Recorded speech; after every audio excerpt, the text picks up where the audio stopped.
হাসিনা স্বদেশে ফিরছেন এই ডিসেম্বরের আগেই। এটা আজ এই জুলাইয়ের প্রায় মাঝখানে দাঁড়িয়ে এটার কোনো জল্পনার বিষয় নয়। তিনি বলেছেন ফিরবেন এবং ফিরবেন, আর তার জন্য ডিসেম্বর অবধি অপেক্ষাও করতে হবে না, এটা দেখে নেবেন। প্রশ্ন উঠছে তিনি ফিরবেন ঠিকই, কিন্তু থাকবেন কোথায়?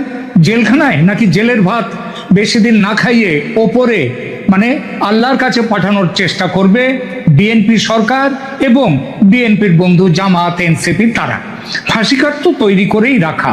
এনসিপি জামাত মুখে বলছে এসব কথা, আর বিএনপি মনে মনে বলছে, তফাৎ এটুকুই। কিন্তু ব্যাপারটা কি এতটাই সোজা?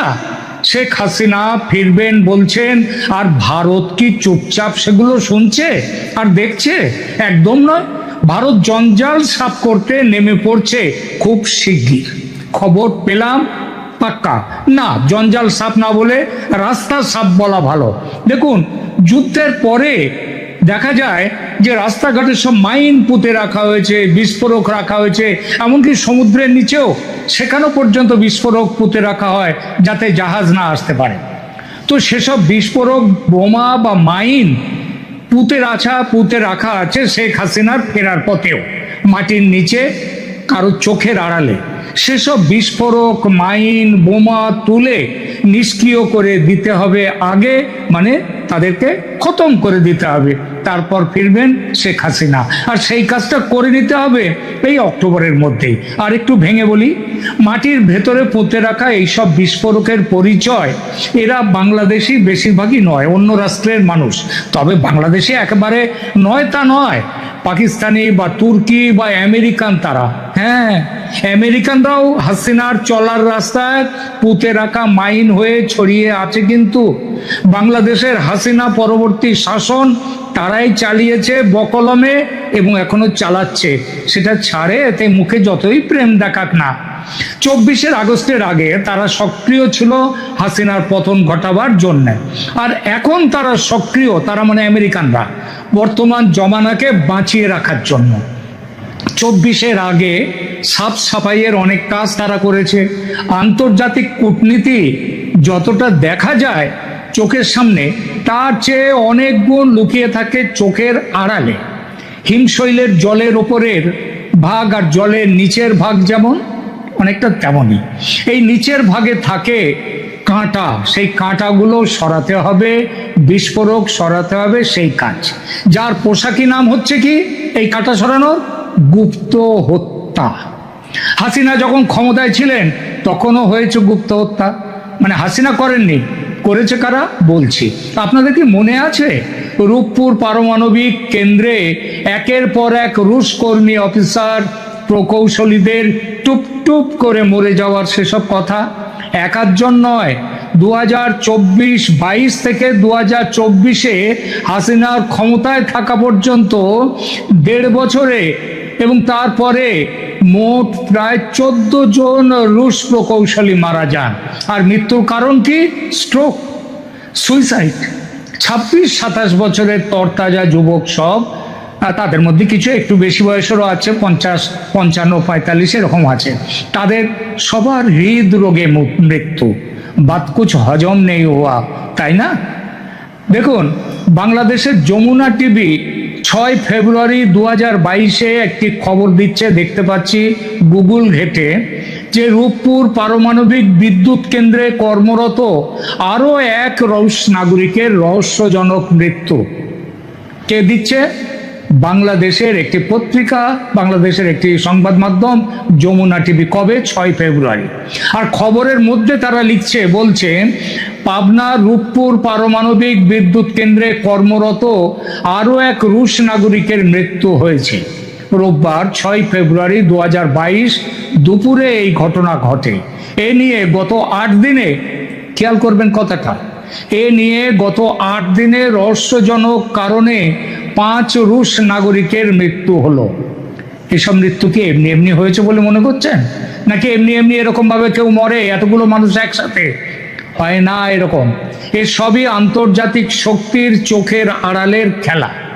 রূপপুর পারমাণবিক বিদ্যুৎ কেন্দ্রের গুপ্ত হত্যার খেলা যে শেষ হয়েছে তা নয়, অতি সম্প্রতি এই কদিন আগে 27শে মে বাংলাদেশের এক পত্রিকা, কবে, এই কদিন আগে, 1.5 মাস আগে, 27শে মে বাংলাদেশের এক পত্রিকা সবার দেশ লিখছে, এটাও গুগল ঘেঁটে পেয়ে গেলাম, রূপপুর প্রকল্পে কর্মরত রুশ নাগরিকের রহস্যজনক মৃত্যু। এবং সেই খবরে আরো লেখা হচ্ছে, গত 1 মাসে মোট 4 জন রুশ নাগরিকের অজ্ঞাত কারণে মৃত্যু হয়েছে। সরকারের মুখে কুলুপ।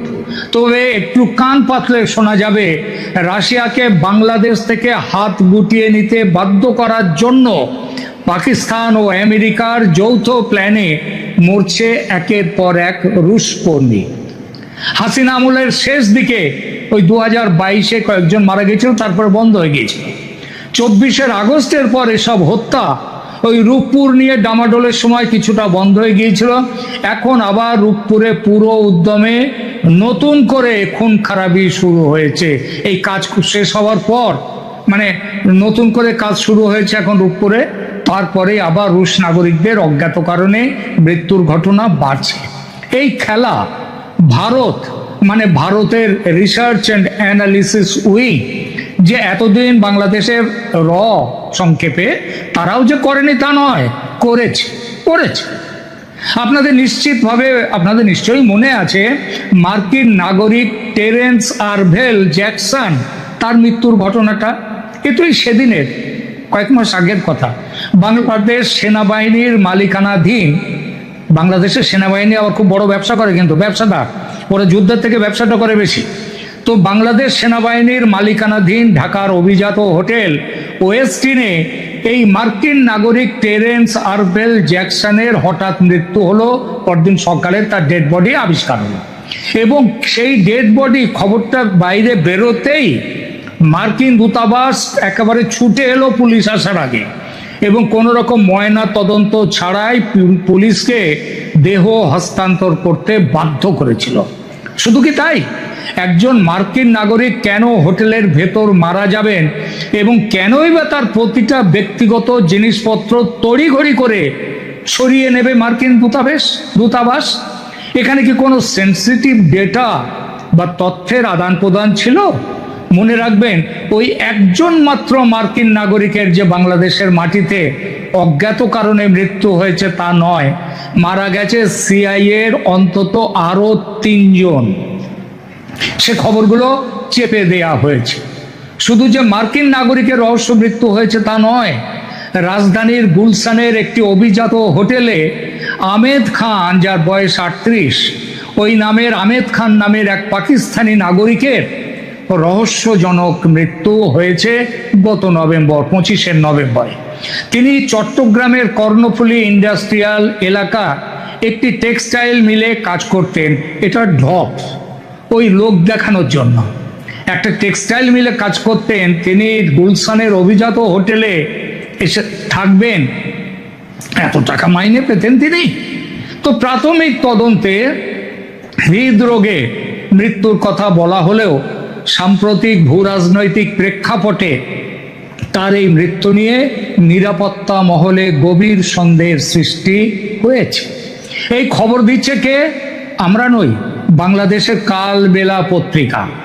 এছাড়া চট্টগ্রামের কর্ণফুলী ইপিজেডের একটি প্রতিষ্ঠানে কর্মরত ফায়াজ আহমেদ নামের আর এক পাকিস্তানি নাগরিক অসুস্থতার কারণে ঢাকার একটি বেসরকারি হাসপাতালে ভর্তি হন এবং চিকিৎসাধীন অবস্থায় তারও মৃত্যু হয়। এই দুটো মৃত্যুর ক্ষেত্রেই মরদেহের কোনো পোস্টমর্টেম হয়নি, পুলিশ কোনো তদন্ত করেনি, আর পোস্টমর্টেম এবং তদন্ত ছাড়াই ছেড়ে দেয়া হয়েছে মরদেহ তাদের আত্মীয়ের কাছে, তারা পাকিস্তানে নিয়ে চলে গেছে। ব্যাপারটা সন্দেহজনক নয় কি? পোস্টমর্টেম হলে জানা যেত এসব মৃত্যু আদৌ স্বাভাবিক নয়। তখন খোঁজ করতো কে খুনি, তার কেনই বা খুন, কেঁচো খুঁড়তে কেউটে বেরিয়ে আসতো। সে ঝুঁকি নেয়নি দেশের সরকার। শুধু আমেরিকা ও পাকিস্তান বা সিআইএ কিংবা